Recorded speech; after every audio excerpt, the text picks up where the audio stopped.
Alors, on va reprendre donc dès maintenant avec un moment assez particulier, le moment comme ces forums Changer d'air les apprécient, des moments déstructurés, des moments créatifs, des moments récréatifs. Là, nous allons rencontrer le fruit d'un travail, si je puis m'exprimer ainsi. Nous allons rencontrer le fruit d'un travail avec les Saventuriers. Les Saventuriers, vous savez, ce programme qui dépend, et ce programme éducatif développé par le CRI, le Centre de recherche interdisciplinaire, fondé par François Tadei, qu'on ne va pas attendre, mais qui va nous rejoindre aussi. La mission de ce projet qu'on va voir, qui va nous être exposé par différents enfants de classe de CM2 et de classe de 6e de différentes écoles de Creil. C'est bien ça, les enfants? Oui. Creil. L'objectif, l'ambition était assez simple et complexe en même temps. Former les citoyens de demain, là c'est simple, former des citoyens humanistes, acteurs d'une société juste, de la production et du partage des savoirs.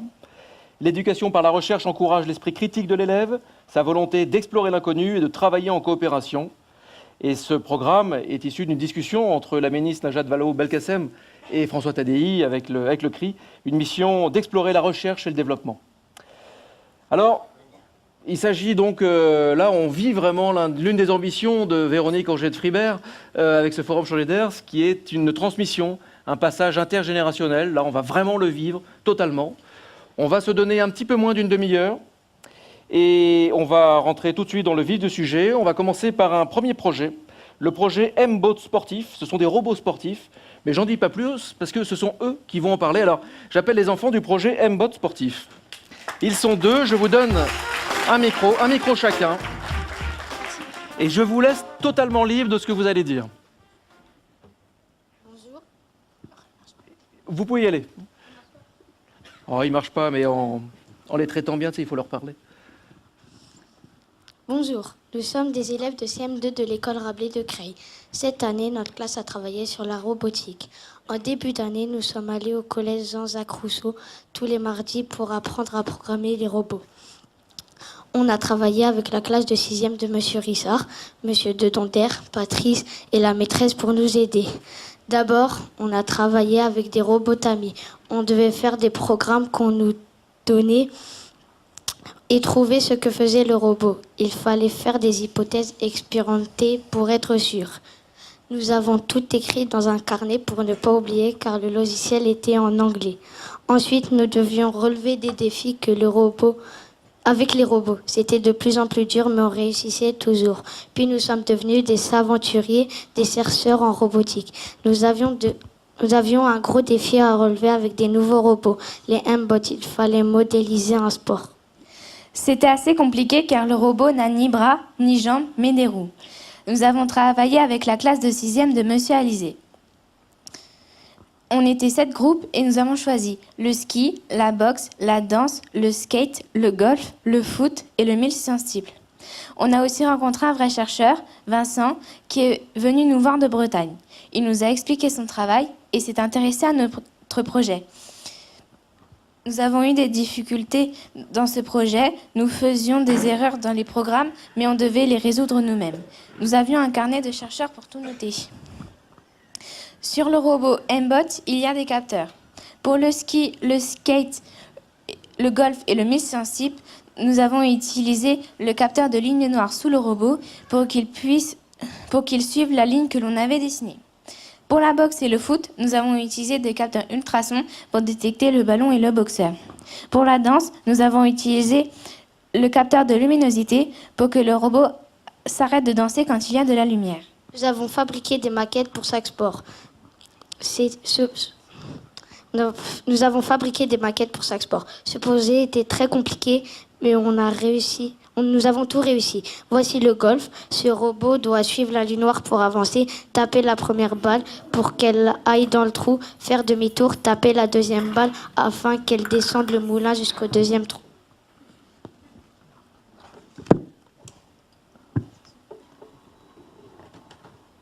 Bravo. Il a bugué. Attends, on refait une balle. Oui, on peut applaudir, effectivement, il n'y a pas d'effet Bonaldi. Ça marche. Ça marche. Ça va. Ça va marcher.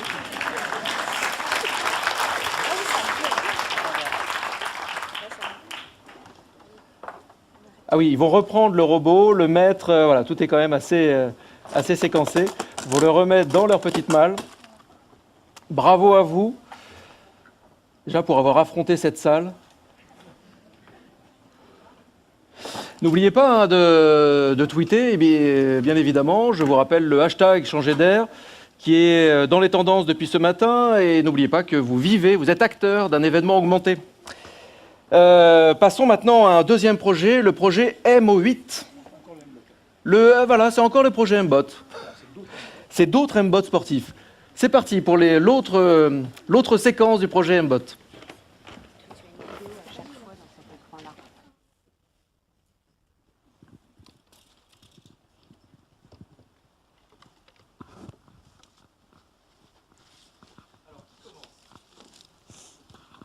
Bonjour à tous.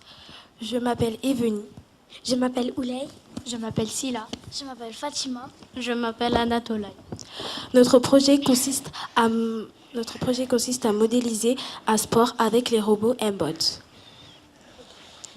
Pour programmer ces robots, nous utilisons l'application MBOT. Avant de travailler sur les MBOT, nous travaillons sur les robots Tami. Les robots Tami sont plus compliqués à programmer que les MBOT car c'est en anglais. Quand nous avons eu le défi MBOT, ça nous a paru plus facile car l'application est en français. Ma classe a été mélangée à une classe de 6e, puis divisée en 6 groupes. Chaque groupe a choisi un sport différent. Béret, pom-pom girl, attelage, ping-pong, lancer de marteau et motocross. Nous avons aussi eu le droit à la visite d'un scientifique qui vient de Bretagne, nommé Vincent, et qui est aussi notre mentor.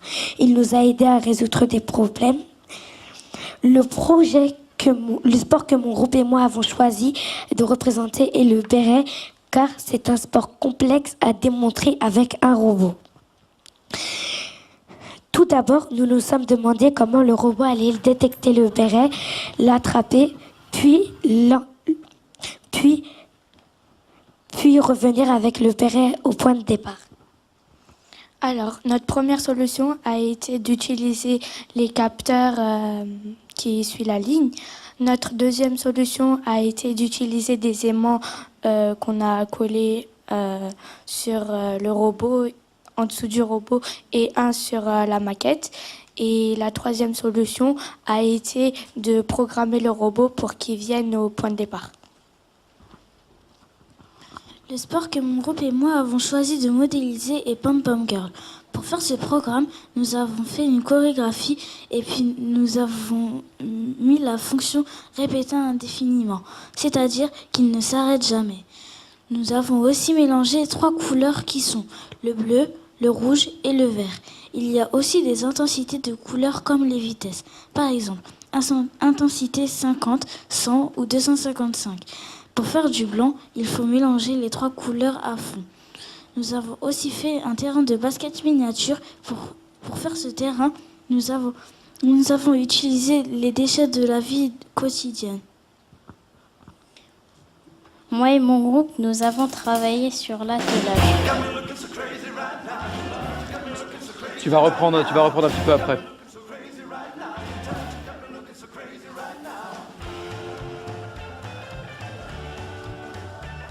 Donc c'est des robots pom-pom girl, c'est ça. Donc même les pom-pom girls se font disrupter.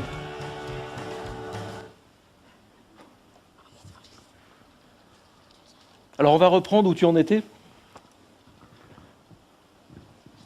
Vas-y. Moi et mon groupe, nous avons travaillé sur l'attelage. Nous avons programmé le robot de façon à ce qu'il suive la ligne noire.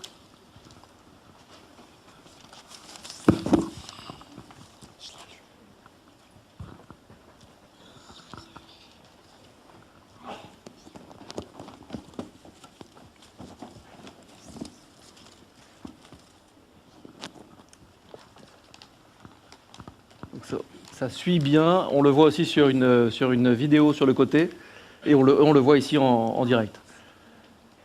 C'est la table qui n'est pas forcément droite aussi, on a un peu triché. Ah, ça fait demi-tour. Il ne veut pas aller par là-bas. Ouais.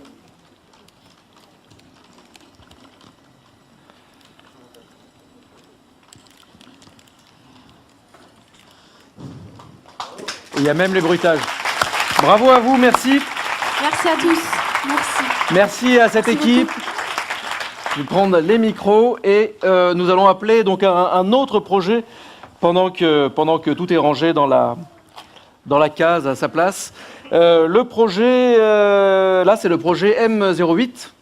M08, pourquoi? Parce que c'est la modélisation du Tour du monde en 80 jours de Phileas Fogg, bien sûr. Et alors là, je salue les écoles Duruy et Rabelais. Avant, je saluais aussi les écoles Rabelais et le collège Rousseau à Creil. Alors, un micro, voilà. Nous passons au projet MO8. Vous vous répartirez bien le micro. Vous êtes combien? 1, 2, 3, 4, 5, 6. Qui commence? Vas-y. Bonjour, nous allons vous présenter notre projet MO8, le Tour du monde en 80 jours, qui avait pour but de modéliser le Tour du monde. Nous étions 3 classes à réaliser ce projet. Nous avons d'abord fait des recherches sur les villes, les pays, pour faire des exposés. Ensuite, nous sommes allés présenter notre projet à la Cité des Sciences le 29 mai pendant le congrès des aventuriers.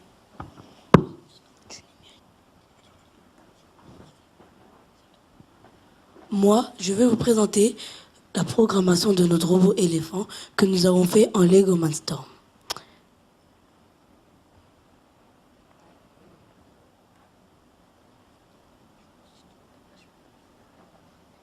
Donc là, on voit toutes les étapes sur la vidéo.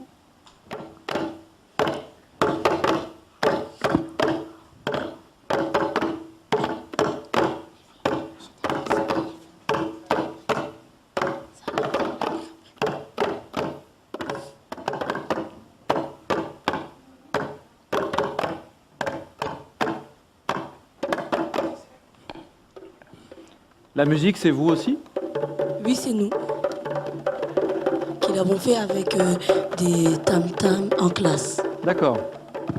Vous avez tout fait sur cette vidéo, c'est vous qui avez tout fait?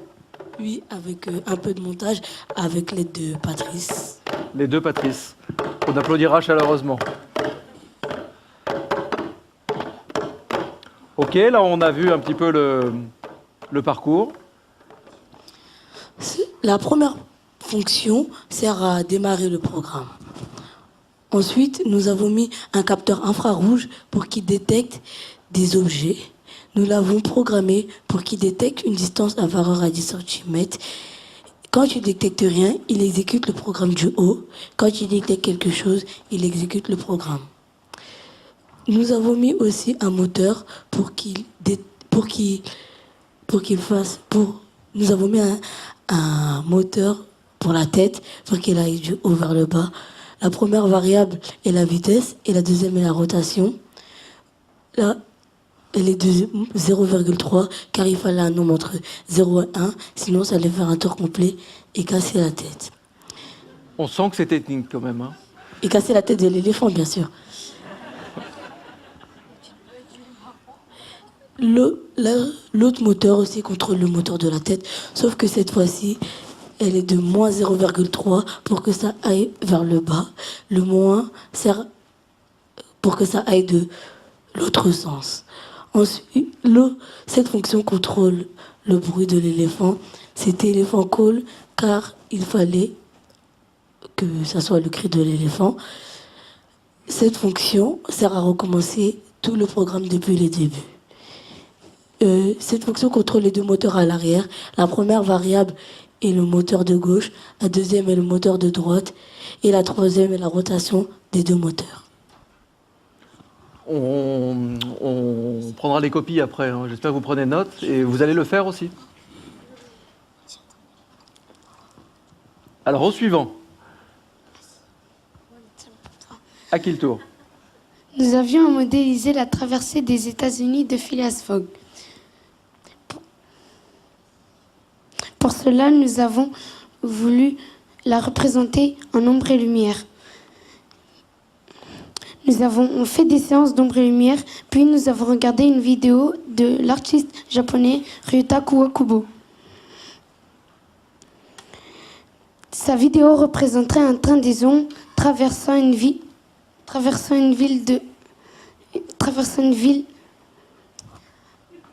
Une grande ville.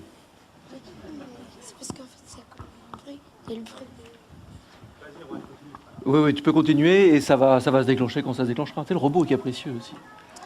Nous avions modélisé la traversée des États-Unis de Phileas Fogg. Pour cela, nous avons voulu la représenter en ombre et lumière. Nous avons fait des séances d'ombre et lumière, puis nous avons regardé une vidéo de l'artiste japonais Ryota Kawakubo. La vidéo représentait un train des ondes traversant une ville et les objets étaient faits grâce à des objets du quotidien. Nous nous sommes inspirés de sa vidéo et nous avons pris des boîtes d'emballage pour représenter les monuments et les buildings. Nous avons eu un problème. À l'intérieur de la lampe, il y avait plein de petits miroirs qui faisaient plusieurs sources lumineuses. Du coup, il y avait plein de faisceaux lumineux et nous voyions l'ombre floue.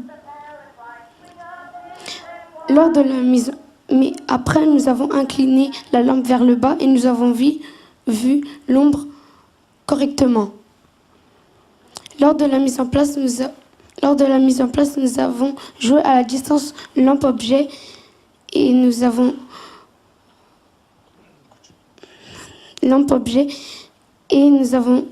joué à des tailles différentes avec les ombres. Si nous avançons la lampe, l'ombre devient plus grande. Si nous reculons la lampe, l'ombre devient plus petite. Ça, c'est du vrai test and learn. Là,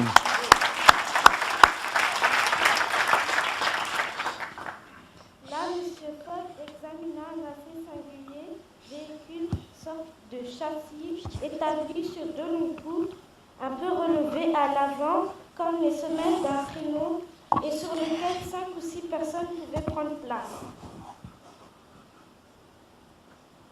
Nous avons décidé de fabriquer le traîneau à voile utilisé par Phileas Fogg.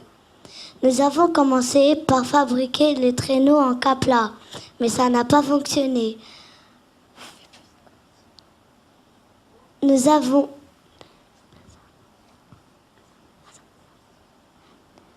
fabriqué des grands mâts, mais ça n'a pas fonctionné. Pour les voiles, nous les avons faites triangulaires avec du papier, mais ça n'a pas fonctionné. Ah, j'ai hâte, il y a un suspense. J'ai hâte de savoir ce qui a fonctionné. Les semelles du traîneau étaient en bâtonnets de glace relevés vers l'avant, mais ça n'a toujours pas fonctionné.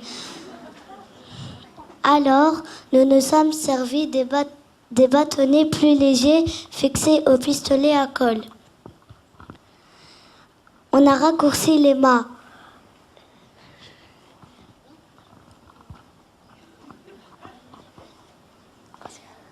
Nous avons fait les voiles rectangulaires avec des armatures en bois.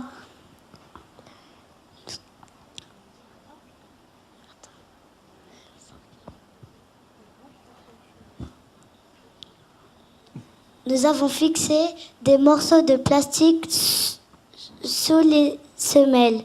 Et là, ça a fonctionné. Ah.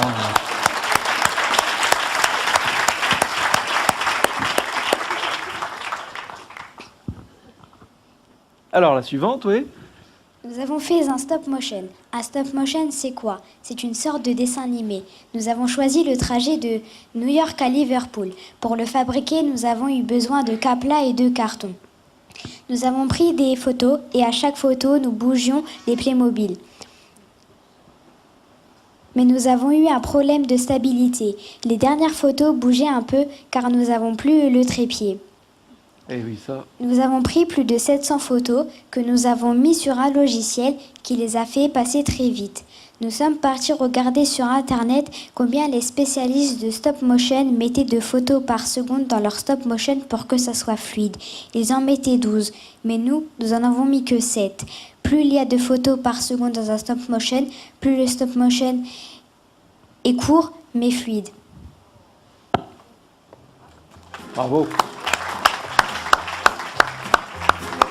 Faire le tour du monde en 80 jours, poussé par le vent, aller tout droit devant. Faire le tour du monde en 80 jours, du haut d'une nacelle, rêver d'universel, voyager en montgolfière, du bonheur au pôle sud, échapper à la colère du triangle des Bermudes, voir les chutes du Niagara, la grande muraille de Chine et les sables du Sahara dans la lune illumine, survoler l'Himalaya, l'immense toit de la terre, les troublants temples mayas entourés de mystères, retrouver quelle merveille les ruines de l'Atlantide, se coucher avec le soleil au pied des pyramides, faire le tour du monde en 80 jours, poussé par le vent, aller tout droit devant, faire le tour du monde en 80 jours, du haut d'une nacelle, rêver d'universel, pleurer sur le Grand Canyon, les Indiens disparus, regretter à Babylone les jardins suspendus, reconstruire la tour de Babel, le phare d'Alexandrie, et saluer. Bon, bravo. Bravo, bravo. Et enfin, Pour ce projet AMO8, afin que les 3 classes puissent travailler ensemble et communiquer facilement, nous avons utilisé Twitter. À chaque séance, un groupe de 2 élèves jouait les journalistes. Les 2 journalistes passaient de groupe en groupe pour photographier les avancées du projet, comme la construction du robot, les expériences sur le train des ombres, la réalisation des stop motion. Les 2 élèves leur posaient des questions sur ce qu'ils faisaient, les problèmes rencontrés, les questions qui se posaient. Ensuite, ils devaient retranscrire les propos des élèves et choisir les photos qu'ils publiaient. Cela nous a permis de partager nos problèmes et nos questions et voir l'avancée du projet. Ainsi, les autres classes pouvaient répondre à nos questions et nous donner des conseils. Ça a permis aussi aux aventuriers et à nos parents de nous suivre. Enfin, nous avons gardé un historique de notre modélisation. excellent. Bravo, bravo, bravo. Vous avez expérimenté la science. Vous vous êtes planté, vous avez recommencé. Tu veux garder les micros? Ah bah tu peux les reposer, oui. Alors, je vais vous demander de partir, de quitter la scène. Et alors, j'appelle un autre projet, le projet Bicéphale. Et là, nous allons parler intelligence animale. Et oui, intelligence animale. Alors, tous les enfants du projet Bicéphale. Donc là, spéciale dédicace à l'école Louise Michel de Creil. Et puis, évidemment, on demandera à tous les enfants de monter sur scène à la fin avec Patrice et Patrice. Parce que c'est un projet au long cours et on imagine quand même le nombre d'heures qu'il a fallu pour monter tout ça. Les enfants, à vous de jouer.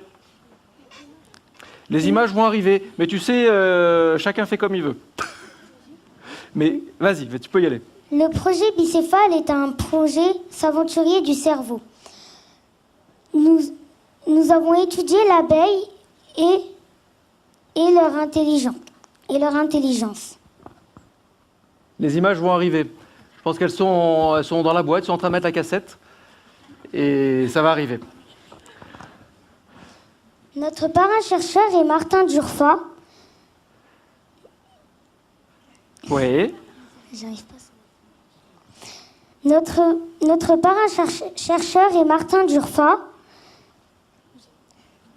Nous avons communiqué avec lui grâce à Twitter et une élève Sophie, a posé la question suivante. Pourquoi avez-vous réalisé ce projet? Parce que vous voulez montrer parce que vous voulez que nous fassions plus attention aux abeilles. Martin Durfa est un neuroscientifique. Il est directeur du CNRS à Toulouse.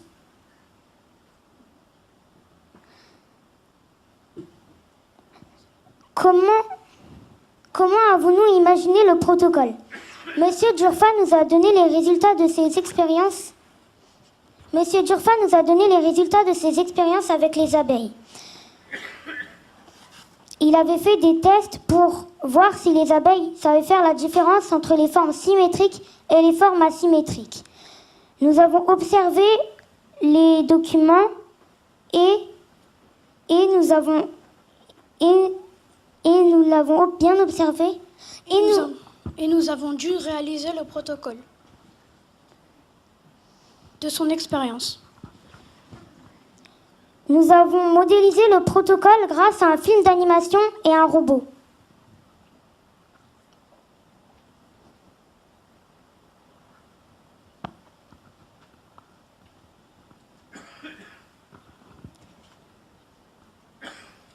Oui, c'est silencieux, mais on voit les images. On voit les images du robot et l'animation en bas. Les dessins de l'animation, c'est vous qui les avez faits? Oui. Et les robots aussi? Oui, il y a eu deux groupes. Un groupe qui faisait le film d'animation et un groupe qui programmait les robots. D'accord. Et vous avez montré tout ça au scientifique qui vous a accompagné de loin, oui, sur Twitter? Un projet s'aventurer. Qu'apprend-nous? Que nous apprend-il? Pas de cours tout près, ça nous permet de poser des questions. On n'a pas suivi de cours au cours de l'année et on a quand même compris qu'on pouvait réaliser un projet sans cours, sans aide. Ça, c'est pas mal.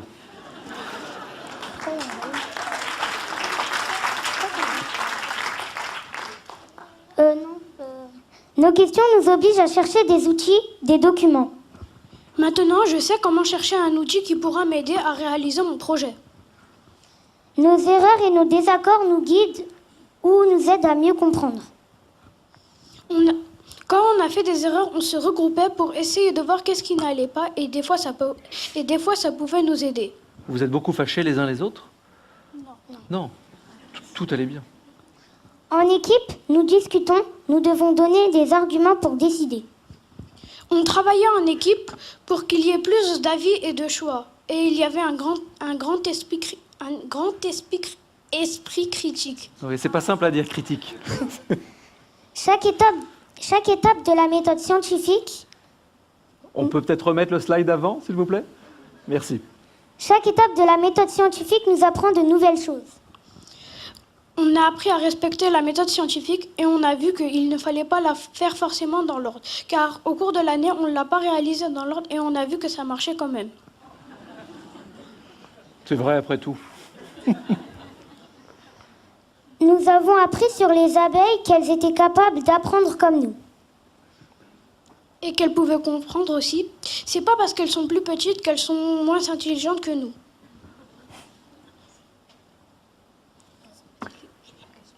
Une conclusion ou une dernière question? Pourquoi est-ce important de préparer le congrès des aventuriers?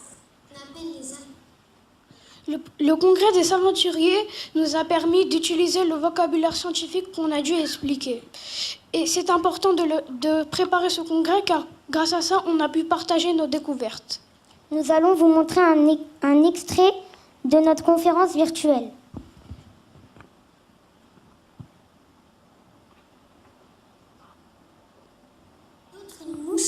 Donc personne n'était d'accord, mais les personnes qui ont fait une observation incontestable ont remarqué qu'il y avait deux colonnes, une colonne avec des formes symétriques et une colonne avec des formes asymétriques.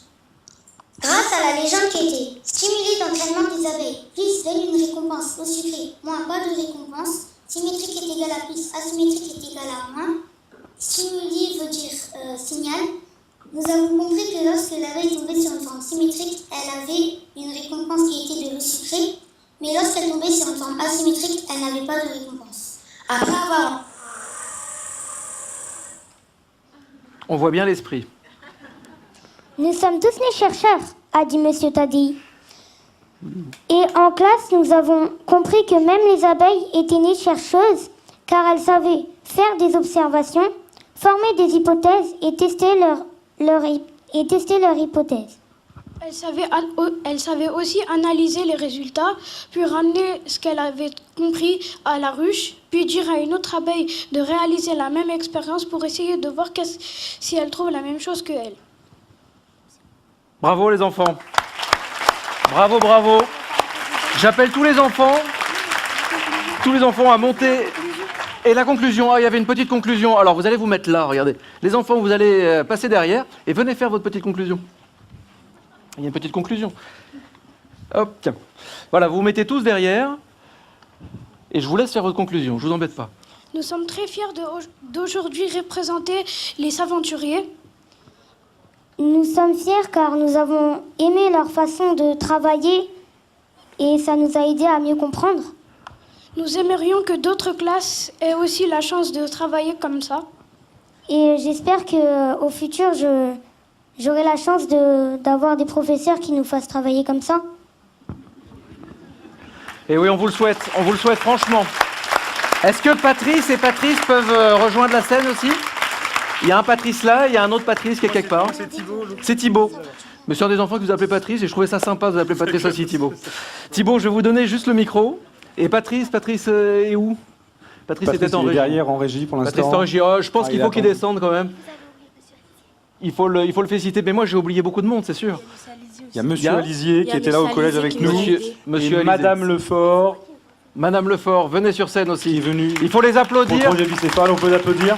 Il y a un travail qui est très important quand même autour de tout ça. Et Thibaut, comment vous avez rencontré les aventuriers? Comment c'est venu cette histoire? On les a rencontrés au début par mes collègues qui ont démarré les sciences à l'école bien avant moi. Et grâce à eux, j'ai rencontré les aventuriers et tout de suite, je me suis intégré au projet pour pouvoir faire des aventuriers, les petits élèves que vous voyez là. Tout ce qu'on a vu, ce sont vraiment les enfants qui ont fait. C'est pas vous. Il y a un truc en vrai, c'est pas eux. La chanson du stop motion, c'est pas eux en vrai. On a triché, j'avoue. Mais c'est tout. Tout le reste, c'est les enfants qui ont réalisé. Ils ont construit des robots. Mais ils auraient pu. Au final. Ils auraient pu la chanter, mais on n'avait pas le temps. Oui, voilà, c'est juste une question de temps. Ils ont réalisé les robots, ils ont cherché par eux-mêmes, ils ont cherché des solutions, ils ont programmé l'ensemble des robots. Ils ont fait des films en stop motion, ils ont fait plein d'autres choses qu'on n'a pas montrées. Ils ont fait. Ça, c'est des projets en amont qui démarrent tout début de l'année en septembre, qui se terminent vraiment au 15 juin pour venir ici. C'est un projet qui prend son temps pour démarrer, où on lit un livre, on commence à faire des exposés les uns aux autres pour se présenter différents sujets. On fait des séances d'apprentissage pour pouvoir leur donner le prérequis pour pouvoir faire la robotique. Et puis derrière, on est parti, ça y est, on est des chercheurs et nous-mêmes, on savait pas où est-ce qu'on allait aller, en tout cas. Exactement. Joël, tu vas ajouter quelque chose? Oui, je veux bien ajouter quelque chose. Moi, je voudrais ajouter quelque chose qui va, on va dire, en direction des aventuriers, parce qu'en fait, les aventuriers et moi, on s'est rencontrés le jour de aux journées de l'innovation. Et en fait, ça a été un petit coup de foudre, parce que les aventuriers ont une confiance énorme dans les élèves et dans les professeurs. Et en fait, ce qui se passe lorsqu'on mène un projet aventurier en classe, c'est que d'un seul coup, on lâche les rênes, on dit aux enfants, voilà, on vous confie un projet. Vous allez le mener du mieux que vous pouvez. Moi, je suis là pour vous aider, vous cadrer, vous amener des outils, vous amener ce dont vous avez besoin. Mais on va vous démontrer que vous êtes capable vous-même de vous prendre en main et d'apprendre par vous-même en utilisant une méthode qui est quand même assez simple, puisque effectivement, comme disait M. Tadei, on est nés chercheurs. Et même que mes élèves ont découvert aussi que même les abeilles étaient donc nées chercheuses aussi. Et que voilà, finalement, apprendre, ça dépendait aussi beaucoup d'une démarche individuelle. Et à travers ce genre de projet, les enfants le vivent pleinement. Et puis on sent effectivement une vraie fierté, un enthousiasme dans les yeux des enfants. Ça fait vraiment plaisir. Si moi j'ai envie que mon fils à l'école fasse ça, je m'adresse à qui, quoi, comment? Et là je regarde Ange et Julie des aventuriers qui viendront nous rejoindre tout à l'heure. Comment on fait quand on est enseignant à l'école pour suivre un projet éducatif comme celui-là? On appelle Ange et Julie immédiatement. Alors Ange, Ange et Julie, donc des aventuriers. On appelle Ange et Julie et là on construit un projet. C'est si simple que ça. Alors on va donner le 06 de Ange. Bonjour à tous. Bravo, encore, on les a vus il y a 2 semaines au congrès des aventuriers et on est toujours aussi éblouis de voir le travail des enseignants et des élèves. C'est très simple de faire un projet aventurier. Nous allons publier les appels à projets dans 24 heures, 48 heures. Dans 48 heures. En fait, tous les ans, en fin d'année, en juin, nous publions des appels à projets dans une 10 à 15 champs scientifiques. Donc là, comme on a pu voir aujourd'hui, il y avait des neurosciences, il y avait de la robotique, il y avait de la littérature, il y a de l'astrophysique, il y a de l'urbanisme, mais également des sciences humaines, de la sociologie, de la philosophie, du droit, de l'histoire. Et c'est très simple, les profs se connectent, s'inscrivent. Nous ne pouvons malheureusement pas, l'équipe est petite, accompagner l'ensemble des personnes qui se présentent. Donc en fait, le premier arrivé est premier servi. Donc à peu près 250 à 300 classes par an, partout en France et à l'étranger, dans le réseau de la francophonie, mais également dans les pays anglophones. Et là, c'est une vraie fierté pour les aventuriers, parce qu'à l'heure où tout le monde dit que l'école n'est pas performante, nous sommes vraiment très très fiers de voir que des collègues en Angleterre, bientôt aux États-Unis ou en Chine, nous demandent de traduire. Nous traduisons vers l'anglais, voire vers le chinois, les supports que nous faisons, et dire voilà, il y a de l'innovation ici, grâce aux collègues, grâce aux élèves, grâce au travail que nous faisons dans l'ombre de fourmis, d'abeilles, et voilà. Donc ils s'inscrivent. Et ceux qui n'ont pas la possibilité d'être accompagnés très fortement par notre équipe, nous produisons également des MOOC, qui sont des faux MOOC, parce que ce ne sont pas des cours juste filmés, mais qui sont des compagnons pour les enseignants et pour tous les éducateurs qui souhaitent implémenter une démarche d'éducation par la recherche dans la classe. Voilà. Bravo encore pour ce super projet. Merci à tous. Vous allez tous regagner Creil, mais vous êtes invités à rester là, bien sûr.